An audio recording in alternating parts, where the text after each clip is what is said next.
Бейуақытта ата-анасы жүрген жамбылдық жеткіншектер ұсталды.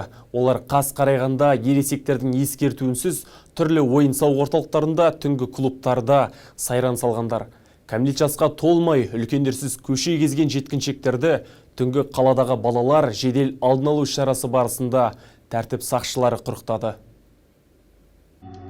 Түнгі сағат 11-лер шамасында Марко Поло мейрамханасында жақында ғана мектеп бітірген 17 жастағы жас түлек ұсталды. Ол ағасымен бірге көңіл көтеруге келген. Алайда полицейлер ағасы заңды өкіл болып саналмайтынын айтып, ата-анасын дереу шақыртты. Кейіннен тәртіп сақшылары жасөспірім мен оның ата-анасына ескерту жасап, хаттама толтырылды.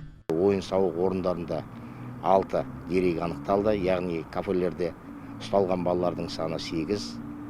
Сонымен қатар түнгі кезде ата-аналарының қараусыз жүрген 78 жасөспірім ұсталынды.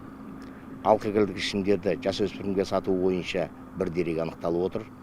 Тәртіп сақшылары бар болғаны 2 күннің ішінде 100-ге жуық әкімшілік хаттама толтырылғанын алға тартып отыр. Бұл беймезгіл уақытта балалардың қараусыз қалатындығын көрсетеді. Айта кетейік, түнгі қаладағы балалар жедел алдын алу іс-шарасына 14 мобильді топ жұмылдырылды. Нұрай Айту, Нұрлан Оспаналы, Жанболат Антабаев, Тараз 24.